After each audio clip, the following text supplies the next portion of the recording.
Most firms survive, the best ones scale. Welcome to the Managing Partners Podcast, where law firm leaders learn to think bigger.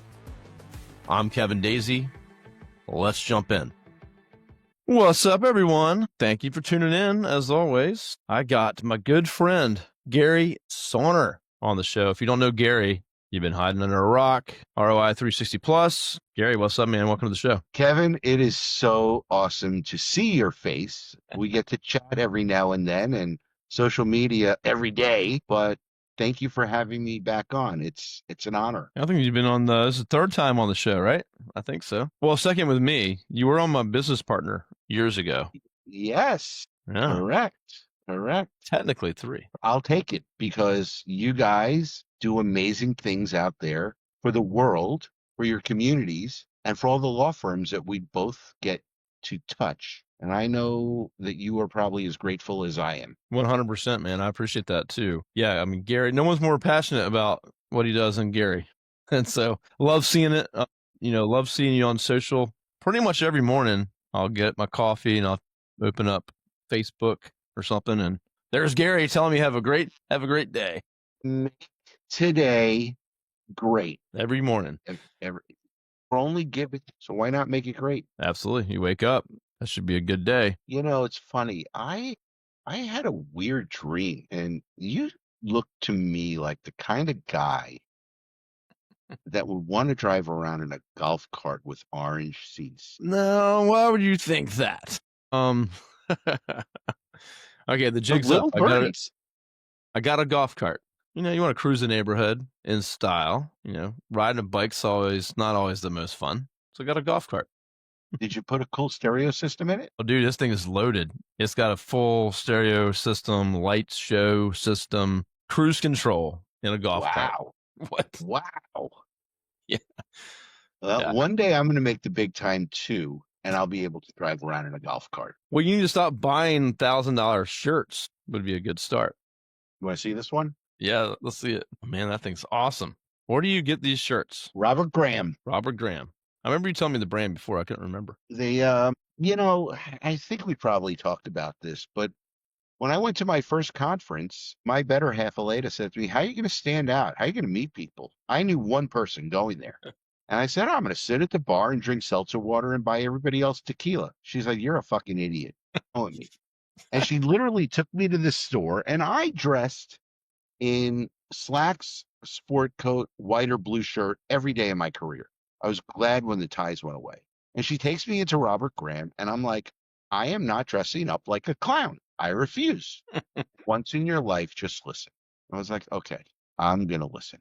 And I bought 9 of the clown shirts. She told me, wear 1 to breakfast, change at lunch, and then change for dinner. Kevin, if I tell you in the first 10 minutes, Mike went from being down, I look like an absolute idiot, to 20 compliments, head up, and like, holy shit. Yeah, that's awesome. And I got known as the loud shirt radio guy, and that's what just got me to be able to have conversations with people. Getting in the room. And like you, it takes doing great work and, more importantly, giving a shit about the people that you get to partner with. Because it is a privilege. It really is a privilege to represent the firms that we represent. 100%. Love it every day. And they do amazing work for their clients and care deeply, about their clients' outcome and their well-being. And so it's just cool to see and have relationships with so many attorneys that, I guess the general public might not view as, people that have respect and honor for their clients and things like that. So, but I will say, yeah, it's good to see so many folks out there that are just trying to help people and run a good business and take care of people. So it's refreshing for sure. And it's good to meet people like you in the marketplace and out there in the industry doing what you're doing. So there's a lot of charlatans out there too. So look, we both face this on a daily basis. AI is changing the world, except for one thing. AI can't make the relationship that you and I have, or that you have and I have with the partners that we have. The human connection cannot be replaced. And as a father, we could both say this, our kids don't have the exact skills that we have where we could walk up to anybody, put our hand out and say, "Hi, I'm Gary. It's a pleasure to meet you, Kev." And it's mind blowing that Yeah. this thing rules the freaking world. Yeah. It's crazy. I talked to some groups recently, and so even to attorneys listening, right? Things that you can't replace, things that you need to do to stand out. But when you're looking at younger people, like who's going to have positions and jobs and who won't, the ones that can create relationships, can talk to people that people like, they're the ones that are going to stick around, not the skilled ones, because they'll be replaced. If you're just skilled but you can't have a relationship or emotional intelligence, then you're replaceable.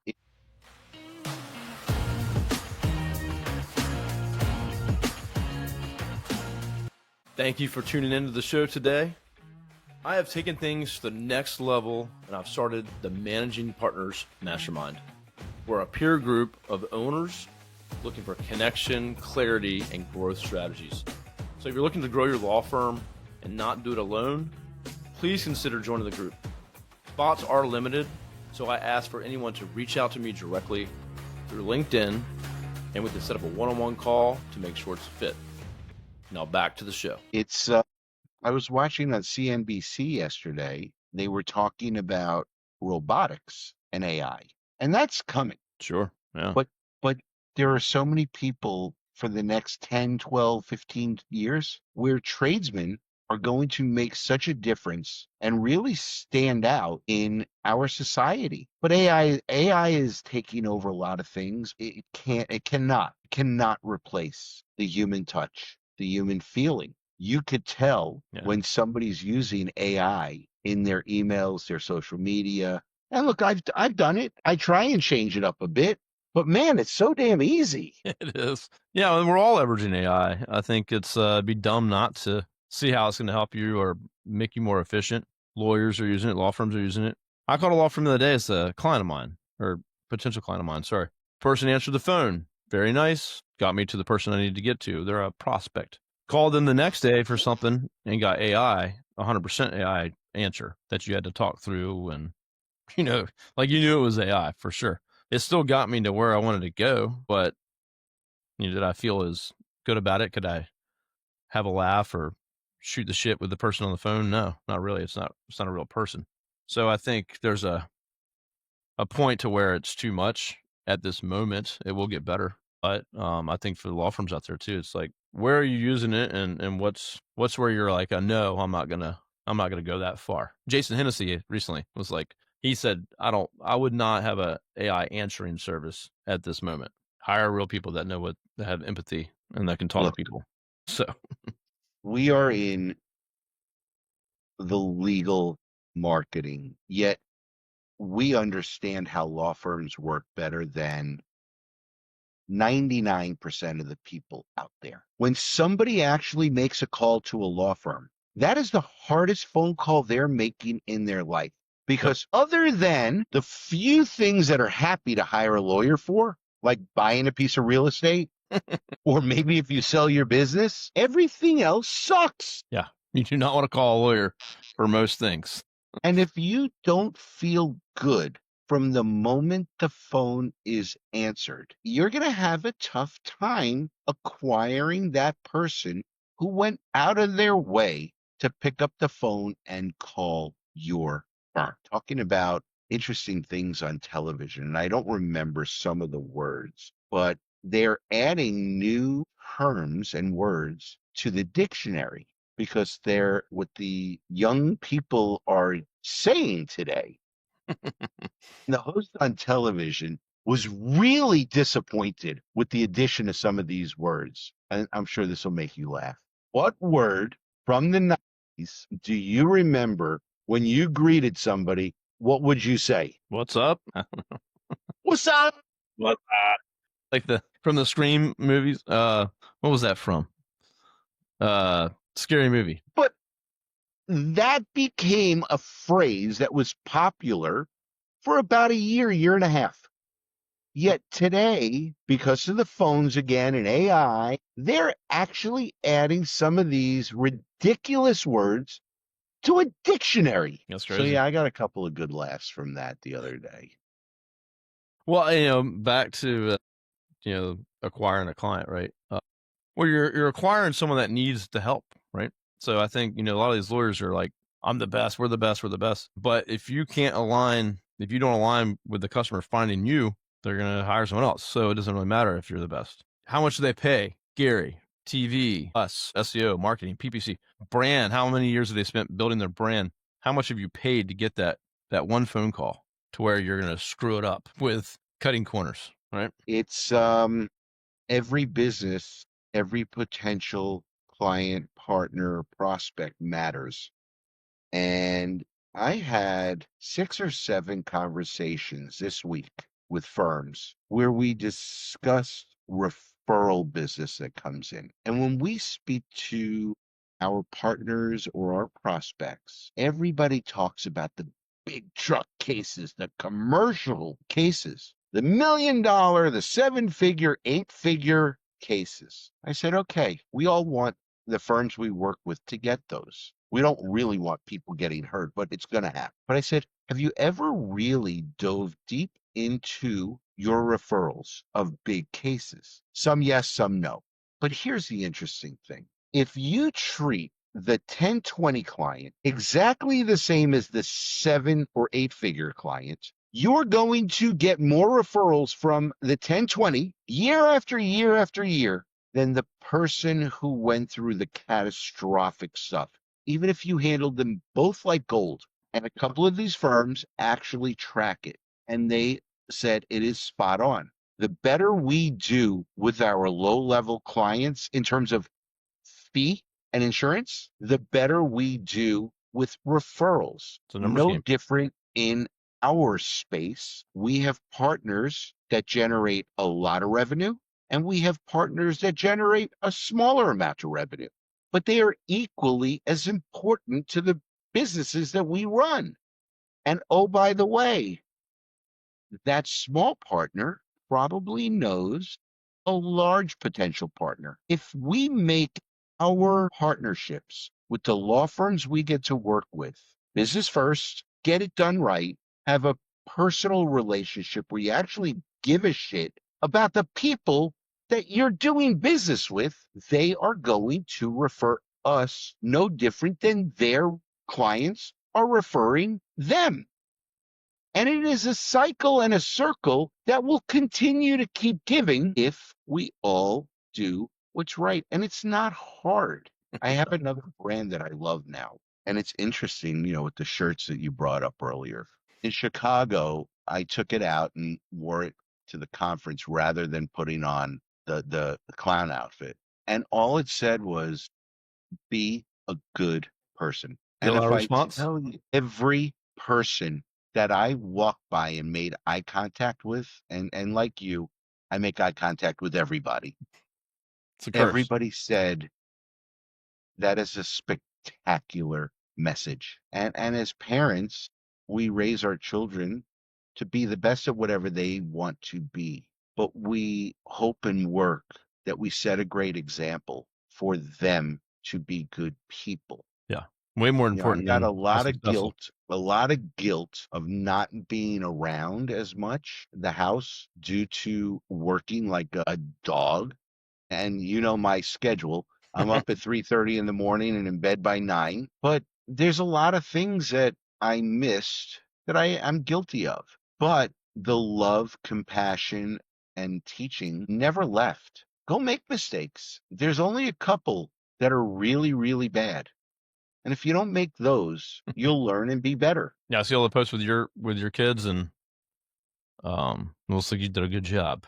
So yeah, I think that's I'm proud we of only that. hope that they're good people. We don't care if they're millionaires. That's it. Look, we all work as hard as we can, and we choose to work to make the livings that we make. But I see a lot of multimillionaires that are miserable. I also see a lot of people that are making minimum wage that are very happy. And I'm sure there's both on each side. Money just makes it easier to acquire things and to travel, but it doesn't bring happiness. And I can only speak for me. I learned late in life to put me first And when I put me first, you know what I did for everyone else? I was a much better human being. Yeah, 100%, man. Love that shirt. Where'd you wear that shirt at? A recent conference or? I went to the big truck and auto show in Chicago, Nice. and I wasn't going, and I got FOMO, and I booked everything on Thursday, and I called my good friend Lana, and I said, "Hey, can I just bring you a check? I don't like to pay with credit card for any of these things because I won't pay a service fee. I'm Yeah, cheap when it comes to that. There's no 3% I'm paying." that's funny. And I I've done that booked. before. I did that for NTL this year. I think I was coming back from, you were one of the reasons I was coming back from a ski trip with my family. And you're like, I Kevin, remember. why the hell are you not at NTL? And, it was a Sunday. I was traveling from Denver, and Monday I flew out to Miami, bought a ticket there on site. Well, guess what? Book it now. It's already set. I've already booked my hotel at the Lowe's. Heck I've yeah. already bought my sponsorship. I'm sponsoring the Golden Gavels again. Nice. And I got some real hope that we're finally going to take home our first trophy. I think you can do it. I love it, man. I That's got no awesome. say. I think what we're submitting. We were sitting down the other day and came up with what we're going to submit, and it would be really really fun and a cool honor to watch one of our partners win a Golden Gavel. We just play a part in it. No, I hope to see you up there. I hope to see you. I will be there for sure. I know I booked Law de Graw, MaxCon Law, the Business of Law in Scottsdale. Are you going to PimCon? Not going to PimCon at the moment. Go to PimCon. I know you always tell me that. I gotta go there. My buddy Chris, direct competitor, runs the whole thing, so I guess we'll see if it makes sense to go. Well, I'm going to give you two reasons as to why this year's PimCon is a must see. All right, what Number you got? one, obviously it's only a second conference, but nobody That's on the also true. stage paid to be on the stage. Now here's what I am so excited for. You know who Nikki Glazer is. Mm-hmm. You saw her roast of Tom Brady. I didn't actually. Okay, you got to watch that on Netflix. All right. But Chris has Nikki Glazer coming out as the entertainment this year, and she's going to be roasting the speakers. Oh, wow, God only knows what information is going to be out there and what's going to be said, that's awesome. but that is worth the price of admission, let alone that he really ran. His first conference last year was absolutely spectacular. Oh, dude, he did such a And good like job. you, Chris gives a shit about getting things right. He's a competitor. He's a perfectionist, and he hit the ball out of the park last year. So I cannot wait to see what this year is like. Yeah, I bought the VIP ticket. I went all in. Well, I'll pull it up and look at it right after we're done recording this, and maybe you'll see me there. You give Well, me I you hope give me so. FOMO over here. It's I the mean, worst. I'm cool Also, with Chris, and almost. he does a great job. And I've heard so much about that conference last year, so I know. When we look at your side on the digital side of legal marketing business, there's a lot of great agencies to partner with out there. And I could say, I say this to everybody because I'm friendly with everybody. When I make a referral, I give four people out because I don't know who's got exclusivity, who does this. And back to what we were talking about earlier, the connection, the human connection matters. People buy from who they trust and like. We only get one shot to make a first impression. Don't drink at conferences. That's a message to No, that wasn't to you. That was to the world listening. the You get world. one first impression, and it might happen at 11 o'clock at night at a bar. And if you're drunk, it's not going to be a good one. 100%. Not going to be a good one. Yeah, but get to the conferences. If you're in a law firm, you're not going to these conferences to meet other lawyers, partners. I know Jen Gore told me this. Why you go to so many of these conferences as a owner of a law firm, that's doing very well. And she said, I learn more, and then I get to see my vendors and my partners in person, and that relationship matters. And guess who gets priority or gets taken care of? She wants to spend time with her vendors and partners. You get to see them in person. So for law firms that don't, I know I have a lot of clients that I invite to these things all the time. They're like, yeah, I don't really go to those conferences. Go to these conferences. To think you're running a law firm and you got it all figured out, it's crazy. There's Look, so much good content, things to learn from constantly. let's just talk about us. I believe our real first connection was through the Bourbon Exchange. several That's years right. ago. Yeah. We ready for that this year? Listen, it's an online Ponzi thing on bourbon. Yeah.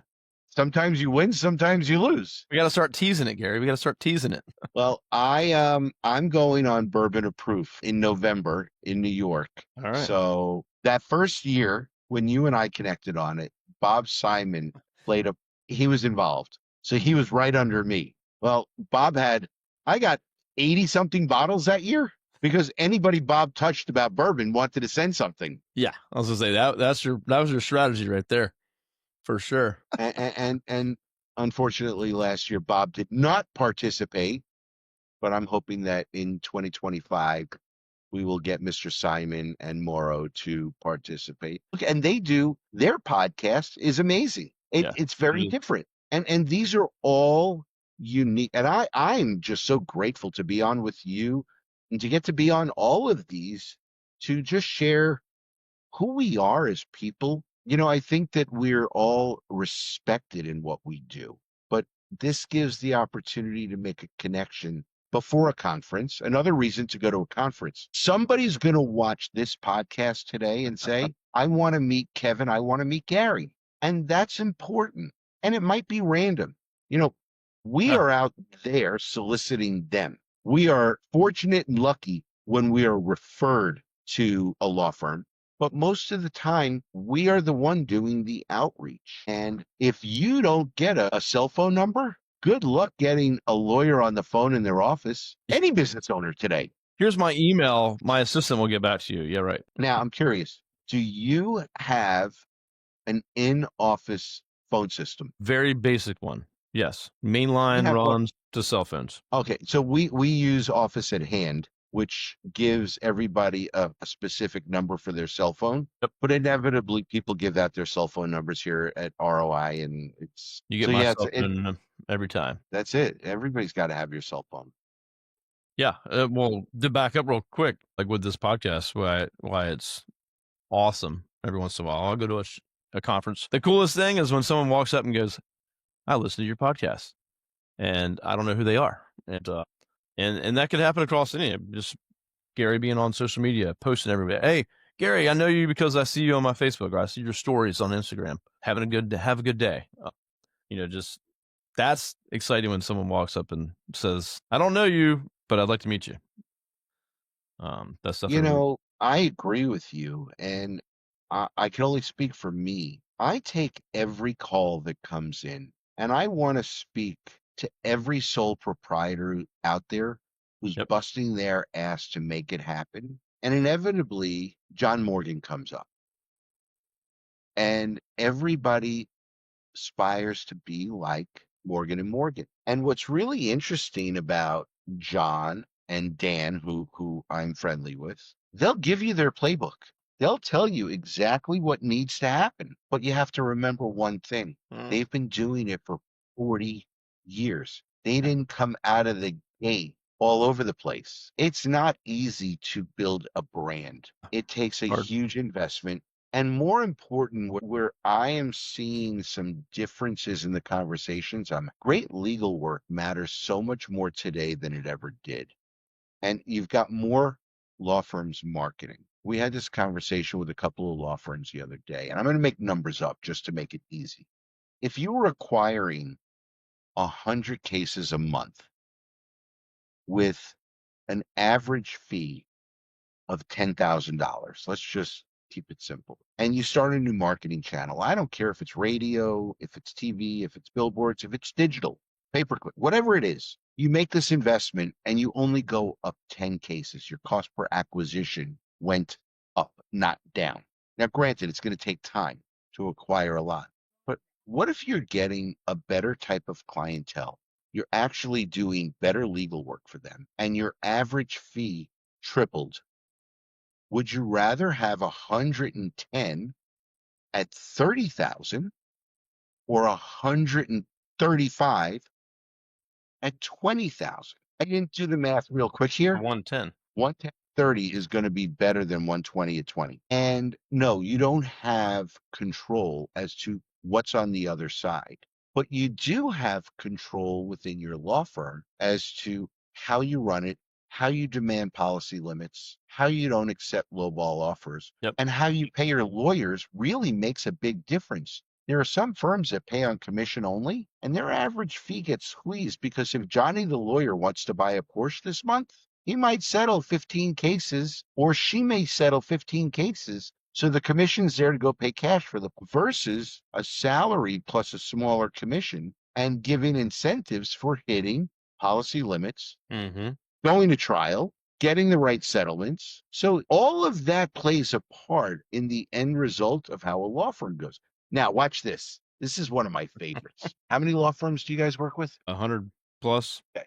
Have you listened to phone calls that come into PI firms? Me personally, no, but yes, we have. Absolutely. So I listen.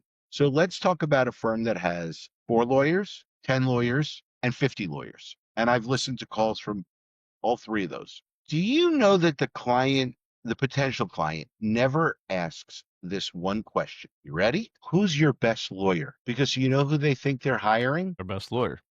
They think they're hiring the person in the ads, Yeah. The owner, the managing partner, whoever it is. Yeah. who may or may not be the lawyer that ever touches the case, might not ever know anything about the case. So making sure that your team at the law firm acts like the best lawyer every single time they touch a client or a potential client is so crucial Yeah. 100%. because they will drop you like that if they're not getting the service. Now, this is your specialty. You look at reviews all the time. But yeah, How many negative reviews have you read that the settlement sucked? tons. Communication, The not settlement. knowing. Yeah. Oh, yeah, for sure.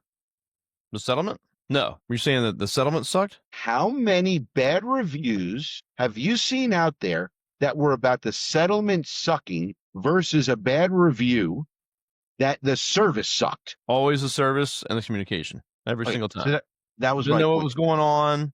Didn't hear back from the firm. Susie was pissy on the phone, whatever it might have been, every single time. I have never seen a bad review for a law firm that said the settlement was awful.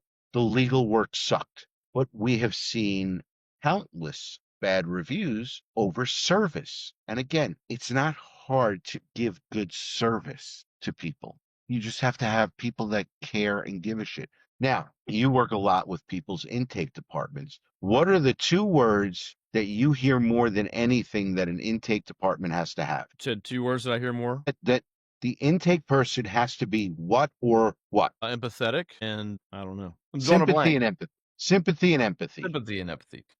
So they're different. I'm going to throw this one out at you. How about just be compassionate? Yeah.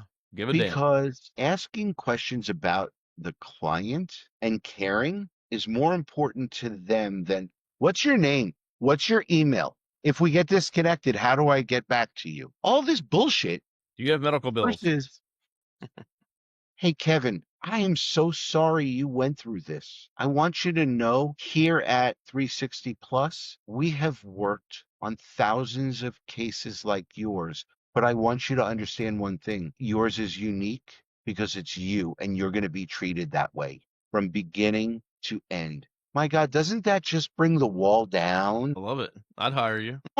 You're awesome. Well, so to Gary's point, I talk about this all the time. The culture of your firm is your brand, it's your marketing, it's everything. As people interact with your firm or a lawyer, paralegal, whoever, through and through, all that, it bleeds through everything. And so, you can't have someone answer the phone that's not compassionate, doesn't have empathy. You can't be cutting corners. You can't.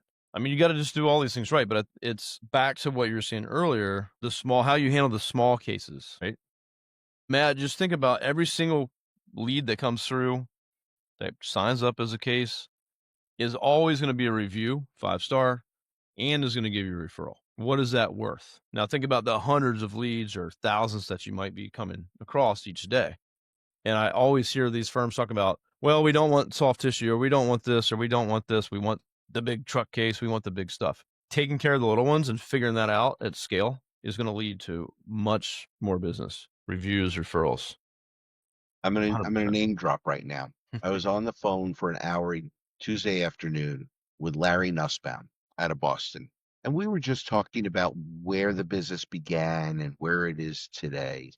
And he said to me, he says, I am most proud of the fact that we take every case in and want to help people.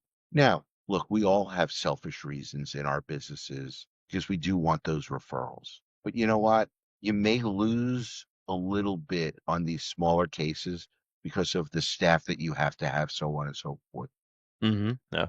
But those people need a law firm as badly as the big one does because in their world, they don't know the difference between small and large. They just want to be heard and helped. So, yes, everybody has to run their business their own way, But yeah, if you but make those people feel good. You have no idea what they're going to send to you next. but you have to have a culture within your business, law firm or my business or yours, it doesn't matter, where everyone there wants to be there. They see the vision, they're excited to show up, they're all going the same direction. Then having them answer the phone or talk to a client and do the right things is that much easier. You can't treat it like a machine. It's people talking to people, right? It's people, like you said, people, people, people. By the way, it can be a machine with the right people, That's right. or it could be a machine that's run fully automated.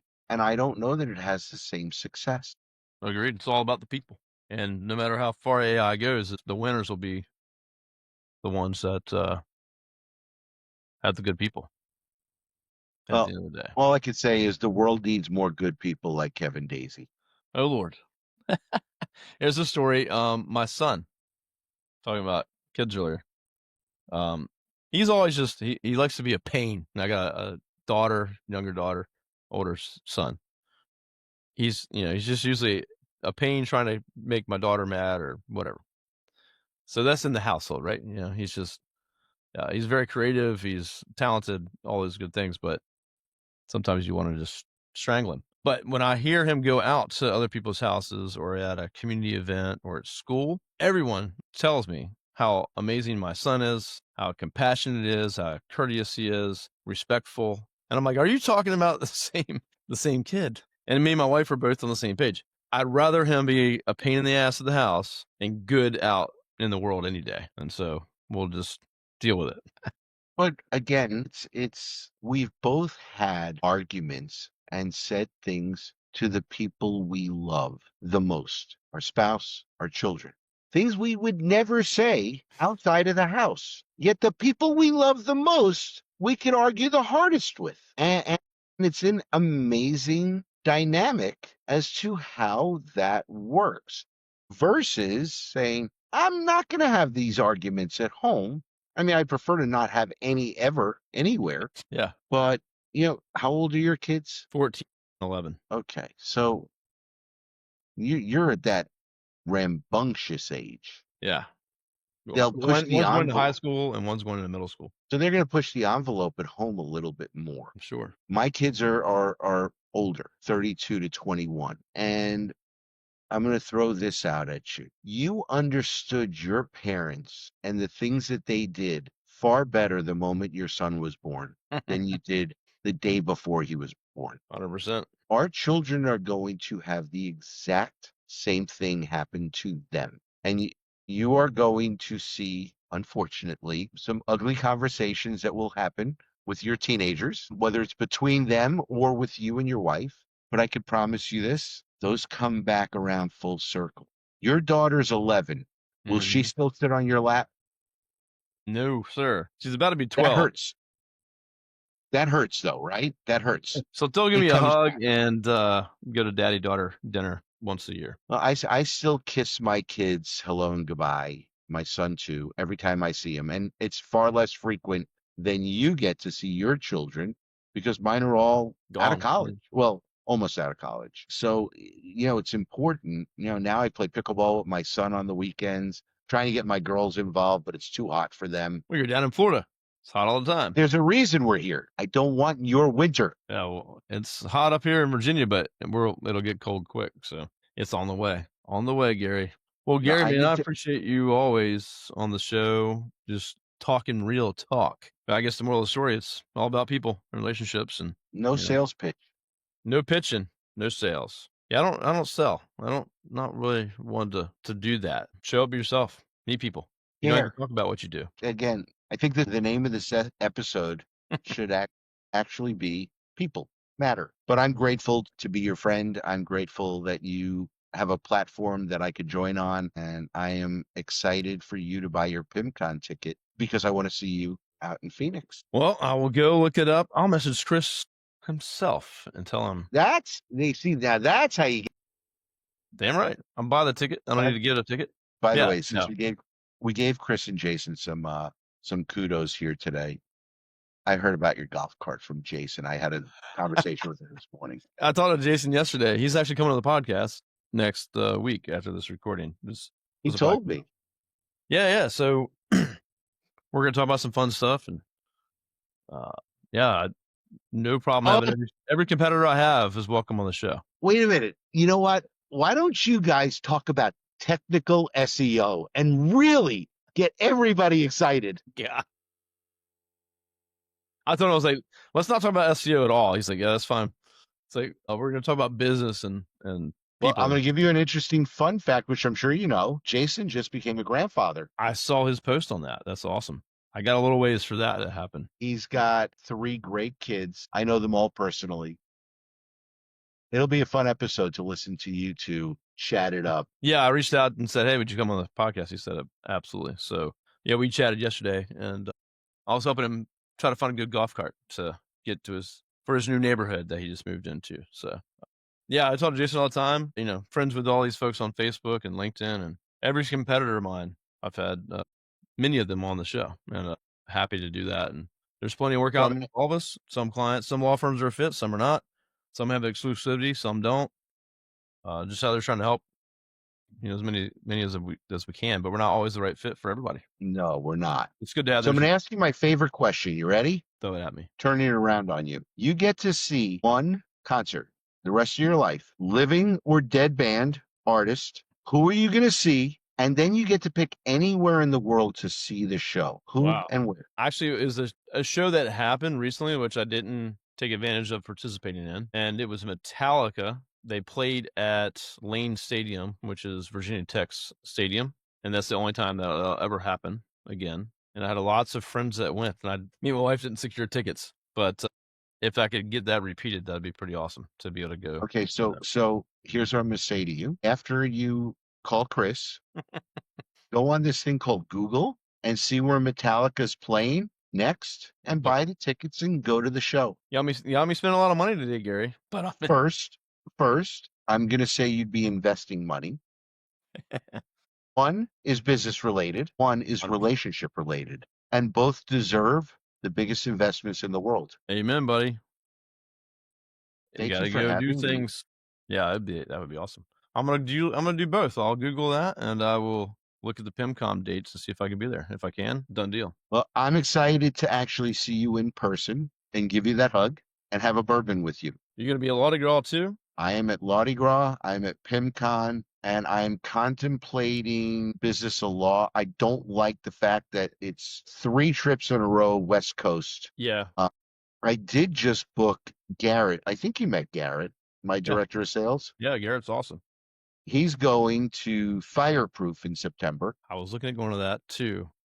So I'm not. Oh, hey, hi, look, Steve. What's up, gents? How you doing? Wow, Steve, we've never met, but man, I follow you everywhere. Well, all right. I see you too, Gary, on a pretty regular basis. I'm glad you guys can meet. What's going on? It's like I just came late to the party. You did. So I'm going to ask you the same question. We're recording still. Me and Gary, you're jumping on early. So I'm jumping on your call. Oh my God. All right. This is awesome. Wait a minute. Yeah, this is great. I'm going to ask you an icebreaker question. All right. That I asked Kevin at the end. Steve, you get to go see one last concert. Living or dead artist, doesn't matter. Who do you want to see? And you get to pick anywhere in the world to see the show. Where would you see it? Oh my God. I know, right? That is tough. I would probably say like Queen at Wembley. Like that would be like a dream come true. That would be the most incredible concert. I lose my mind. Now, would you see Queen with the American Idol winner? My wife did a couple times. I was and not. You didn't go with her? Was not invited. She took her mother. That's all right. Okay, that's important. This was their thing, and they both watched the show and they went through the whole ordeal. And I was like, it's not really Queen to me. Whatever, you go do it anyway. But yeah, And I still think they're very good. I still think it's good with, what's the guy's name? Adam Lambert. Yeah, Adam Lambert. Still, he's an amazing performer, but that I've not witnessed that live, but she has a few times. So what were your answers? Well, I want to see Springsteen in Jerusalem at the wall. Was that a thing, or is that not a? No. That is not happening. It's not a thing, but okay. That is my mecca. But I've seen Bruce 117 times. Oh my God! Wow, really? Dang. Are you excited for the new movie coming out? Anything that he does other than politics, and by the way, forget sides. I don't want to hear any artist talking about politics. Yeah. Go sing. That's what you're paid to do. And today's prices, you should sing a little bit longer. Yeah, make the show count. But I think my favorite band with a new singer is Journey. I think that kid from the Philippines really, really did a great job with what Steve Perry does. Yeah. But my next concert is that I have tickets to, aside from the iHeart Music Festival, which isn't really a concert. It's Stevie Nicks, who is one of my favorite female artists in the world. Yeah. I love that raspy voice. We're taking my I'm gonna let kids to you see. two. I'm gonna let you two do your special thing because I have a 3 o'clock that I got to get on. Well, what It I'll was a say, pleasure to meet you, Steve. Kevin, thank you for making this happen. Steve, you were set up specifically to be on after me so I can meet you. There you go. Yeah, and let's get together offline on a Zoom or something in the next couple weeks. Would Well, love that. back to the episode real quick, since we're still recording. All about good people. So, I've been friends with Steve for a while. Gary, they've never met. So live on the podcast, please connect, guys. And if you want me to connect you somehow, let me know. This was a bonus. Steve, seriously, pleasure to meet Gary's you. easy to find. He's all over LinkedIn, like me. I guess we're two. You can find Gary anywhere. Love you, Kevin. Thank you again. Take Thanks, care. Gary, brother. Nice I'll to see meet you you. soon.